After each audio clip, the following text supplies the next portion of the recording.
अस्सलाम वालेकुम दोस्तों। आज हम बात करते हैं लोकतंत्र पर। शासन व्यवस्था कई तरीके की होती है जिससे किसी देश के शासन को चलाया जाता है। जैसे राजतंत्र, राजतंत्र के अंदर एक राजा होता है, बाकी प्रजा। सैनिक शासन, तानाशाही या एक दलीय प्रणाली। उसी तरीके से लोकतंत्र भी एक शासन व्यवस्था है जिसके जरिए किसी देश का शासन चलाया जाता है। आधुनिक युग में लोकतंत्र सबसे अच्छी शासन व्यवस्था मानी जाती है क्योंकि लोकतंत्र के अंदर सबसे ज्यादा अधिकार होते हैं, सबसे ज्यादा स्वतंत्रताएं होती हैं और उन स्वतंत्रताओं की रक्षा भी की जाती है।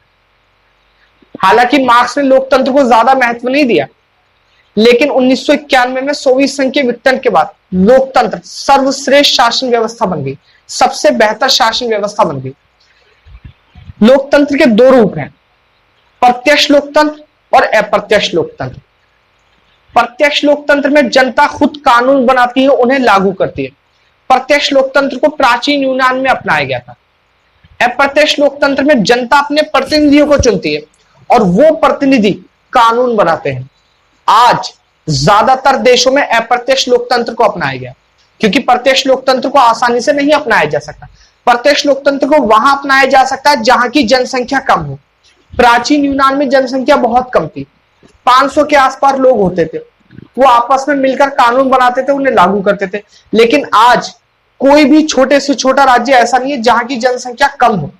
हर राज्य की जनसंख्या लाखों करोड़ों में है और कोई भी एक ऐसी जगह नहीं है जहां पर सारे लोग इकट्ठे होकर मशवरा ले सके, कानून बना सके, उन्हें लागू कर सके। इसलिए आज के इस दौर में अप्रत्यक्ष लोकतंत्र को अपनाया जाता है। अब अप्रत्यक्ष लोकतंत्र कैसे कहते किसे हैं?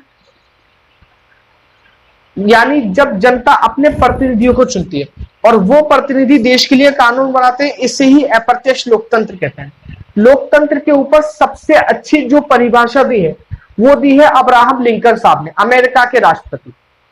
अब्राहम लिंकन साहब ने कहा है, जनता का, जनता के लिए और जनता द्वारा किया गया शासन लोकतंत्र कहलाता है। लोकतंत्र की बहुत सारी विशेषताएं हैं। लोकतंत्र में अंतिम सत्ता जनता में निहित होती है। हम देखें, सारे फैसले सरकार लेती है, सरकार ही कानून बनाती है, सरकार ही कानूनों को लागू करती है। यानी सरकार के पास पावर है, प्रभु सत्ता है।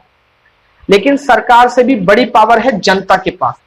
डाइसी ने कहा है, कानूनी प्रभु सत्ताधारी के पीछे एक और प्रभु सत्ताधारी होता है जिसके आगे कानूनी प्रभु सत्ताधारी को झुकना पड़ता है और वो प्रभु सत्ताधारी जनता है। यानी लोकतंत्र में शासन चलाने की जो अनुमति प्रदान करती है, शासन चलाने की जो शक्ति प्रदान करती है, वो जनता प्रदान करती है। तो लोकतंत्र में अंतिम सत्ता जनता में निहित होती है।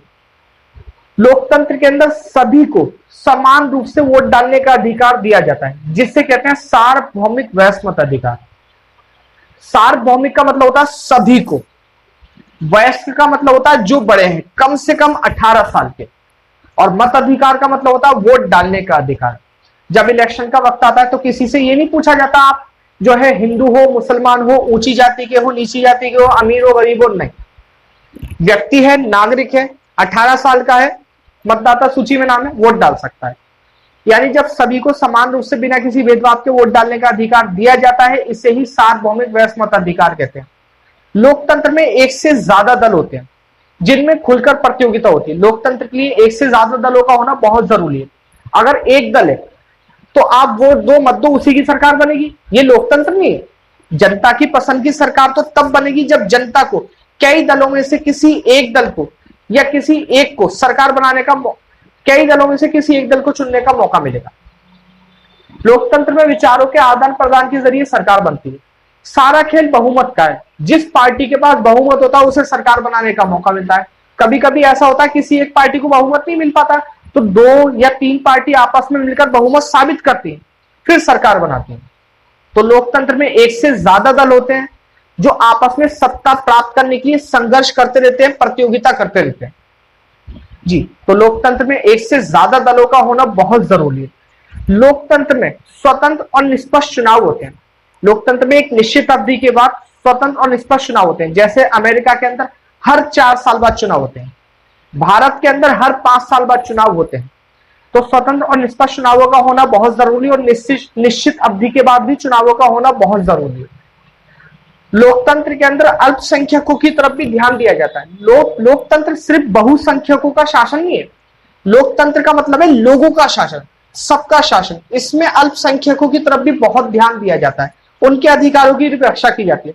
भारत के अंदर अल्पसंख्यकों को बहुत ज्यादा अधिकार दिए गए ताकि वो अपनी संस्कृति की रक्षा कर सके जी। और लोकतंत्र के अंदर विपक्षी दलों को भी मान्यता दी जाती है। विपक्ष के दमन की नीति को नहीं अपनाया जाता।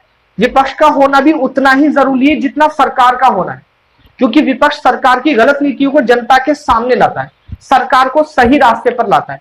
अगर विपक्ष ना हो तो सरकार बेलगाम घोड़े की तरह काम कर सकती है। इसलिए विपक्ष का होना भी बहुत जरूरी है। लोकतंत्र हालांकि बहुत अच्छी शासन व्यवस्था है, लेकिन काफी सारे लोग लोकतंत्र की आलोचना करते हैं।